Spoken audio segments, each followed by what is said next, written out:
आज 30 जून 2021 है। 30 जून 2021 से करंट अफेयर के जितने भी आपके क्वेश्चन बन सकते थे वो मैं आपके लिए लेके आया हूँ। ऐसी ही और जानकारियों के लिए हमारे साथ बने रहें। ये सभी प्रश्न आपके आने वाले परीक्षाओं के लिए अति महत्वपूर्ण होंगे। तो अब बात कर लेते हैं क्वेश्चन नंबर 1 की। नंबर 1, किस भारतीय राज्य ने मछुआरों की सुरक्षा के लिए एक समिति का गठन किया है? आपके पास ऑप्शन दिए गए हैं। Option A Kerala, option B Goa, option C Tamil Nadu, option D Bengal. तो आपका इसमें से सही उत्तर हो जाएगा केरल। अब हम जानते हैं इसके बारे में डिटेल में। यह समिति अध्ययन करेगी और समुद्र में सुरक्षा, तटीय सुरक्षा और पोत निगरानी प्रणालियों से संबंधित मुद्दों को हल करने के तरीकों पर एक रिपोर्ट प्रस्तुत करेगी। यह अवैध और अनियमित मछली पकड़ने पर भी अध्ययन करेगी। नंबर 2, प्रश्न संख्या 2 है आपका, कौन सा देश भारत को वैक्सीन भंडारण के लिए कोल्ड चेन सुविधाओं के निर्माण के लिए $10 मिलियन की सहायता प्रदान करेगा? ऑप्शन है ए चीन, बी ऑस्ट्रेलिया, सी जापान, डी अमेरिका। आपका इसमें सही ऑप्शन हो जाएगा option number C Japan.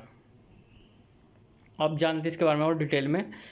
Bharat को टीकों के सुरक्षित भंडारण के लिए कोल्ड चेन सुविधाओं के निर्माण के लिए $10 मिलियन की सहायता प्रदान करेगा जापान। यह सहायता भारत को यूनिसेफ के माध्यम से कोल्ड चेन उपकरण उपलब्ध कराएगी। जापान भी टीकों की खरीद के लिए कोवैक्स सुविधा के संचालन का नेतृत्व करता है। प्रश्न संख्या 3, किस भारतीय संस्थान ने कोविड-19 के लिए एक किफ़ायती रैपिड एंटीजन टेस्ट किट विकसित की जिसकी कीमत मात्र ₹50 है? ऑप्शन है आपके A IIT Bombay, B IIT Delhi, C IIT Kanpur, D IIT Chennai. इसका आपका सही उत्तर हो जाएगा IIT दिल्ली। IIT दिल्ली ने कोविड के लिए एक रैपिड एंटीजन टेस्ट किट विकसित की है जिसकी कीमत ₹50 है। ICMR द्वारा अनुमोदित यह परीक्षण किट 5 मिनट के भीतर परिणाम दे सकती है। इसको पेटेंट IIT दिल्ली ने कराया है। प्रश्न संख्या 4, किस यूरोपीय राष्ट्र ने भारतीय बागवानी उपज के लिए बाजार पहुंच प्रदान की है? ऑप्शन है आपके option number A Serbia, option B France, option C Italy, option D Armenia.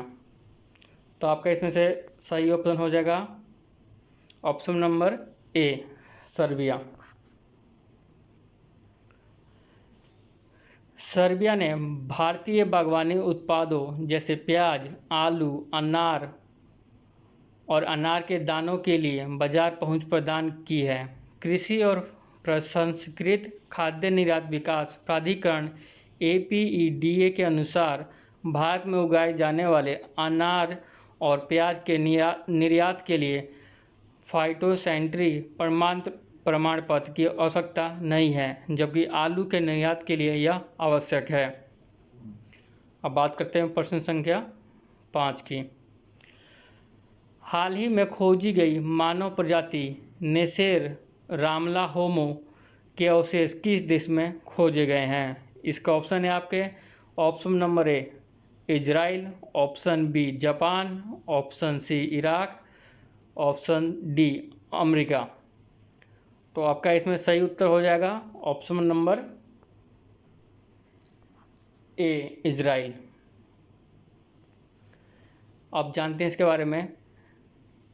इस अध्ययन के अनुसार इन प्रागैतिहासिक अवशेषों का मिलान होमो जीन्स की किसी भी ज्ञात प्रजाति से नहीं किया जा सकता है, जिसमें आधुनिक मानव होमो स्पेनिया शामिल हैं। अनुमान है कि नेसेर रामला होमो प्रजाति लगभग 4,20,000 से 1,20,000 साल पहले इजराइल और उसके आसपास रहती थी। नंबर 6, प्रश्न संख्या 6, किस राज्य ने हाल ही में सरकारी नौकरियों में सभी भर्तियों के लिए साक्षात्कार रद्द कर दिया है? आपके पास ऑप्शन दिए हैं। Option number A Andhra Pradesh, option B Kerala, option C Delhi, option D Bihar. आपका इसमें सही उत्तर हो जाएगा option number A Andhra Pradesh. अब जानते हैं इसके बारे में। सरकारी सेवा में भविष्य की सभी भर्तियों के लिए साक्षात्कार की प्रक्रिया को समाप्त करने के लिए एक औपचारिक आदेश जारी किया है आंध्र प्रदेश ने। नई प्रणाली में समूह 1 सेवाओं सहित सभी ऋणियों के पदों के लिए केवल लिखित परीक्षा आयोजित की जाएगी। इसका उद्देश्य पारदर्शिता बनाए रखना और चयन प्रक्रिया में प्रतिस्पर्धी उम्मीदवारों का विश्वास सुनिश्चित करना है। अब बात करते हैं प्रश्न संख्या 7 की।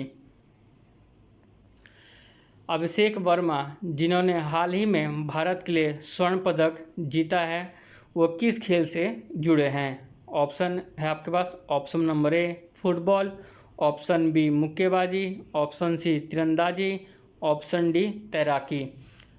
तो आपका इसमें सही ऑप्शन हो जाएगा आपका तीरंदाजी, ऑप्शन नंबर सी। अब वो जान लेते हैं इनके बारे में। अभिषेक वर्मा ने कंपाउंड तीरंदाजी में 2 विश्व कप स्वर्ण पदक जीतने वाले पहले व्यक्ति बनकर इतिहास रच दिया है।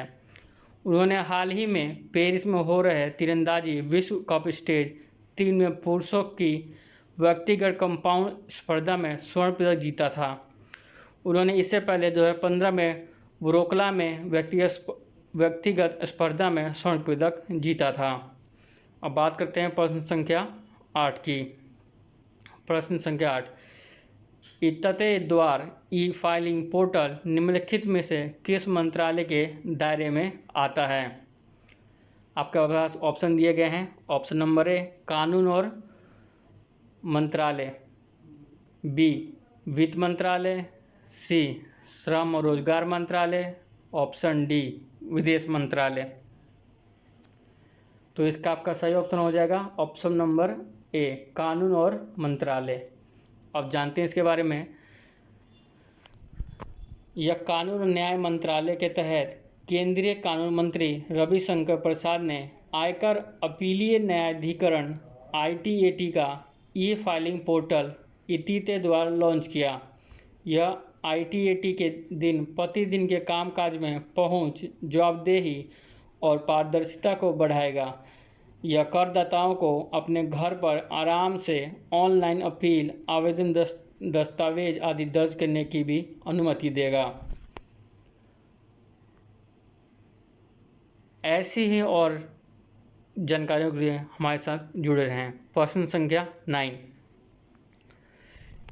इंडियन होटल्स कंपनी IHCL के अनुसार डैश को ब्रांड फाइनेंस द्वारा दुनिया का सबसे स्ट्रॉन्ग होटल ब्रांड का दर्जा दिया गया है।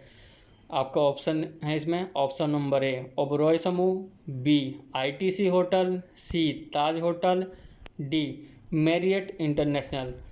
तो आपका इसमें से सही उत्तर हो जाएगा आपका ऑप्शन नंबर सी ताज होटल। अब जान लेते हैं इसके बारे में। दक्षिण एशिया की सबसे बड़ी hospitality company Indian hotels company IHCL के अनुसार प्रतिष्ठित ब्रांड ताज को ब्रांड फाइनेंस द्वारा दुनिया भर में सबसे मजबूत होटल ब्रांड का दर्जा दिया गया है। इसकी घोषणा दुनिया की अग्रणी brand valuation consultancy brand finance ने अपनी वार्षिक होटल 50 2021 रिपोर्ट में की है। ताज को 100 में से 89.3 का समग्र ब्रांड स्ट्रेंथ इंडेक्स और ग्राहक परिचित, कर्मचारी संतुष्टि, कॉर्पोरेट प्रतिष्ठा और विश्व स्तरीय ग्राहक सेवा के लिए ट्रिपल रेटिंग मिली है। प्रश्न संख्या 10। सेशल्स में मुख्यालय वाली निम्नलिखित में से किस कंपनी को ब्रिटेन के वित्तीय नियामक वित्तीय आचरण प्राधिकरण FCA द्वारा प्रतिबंधित कर दिया गया है? आपके पास ऑप्शन है। ऑप्शन ए बिनेस, बी काइनमा कैरेटअप, option C Coinbase, option D BTC Turk. तो आपका इसमें से ऑप्शन हो जाएगा सही, ऑप्शन नंबर ए बिनेस।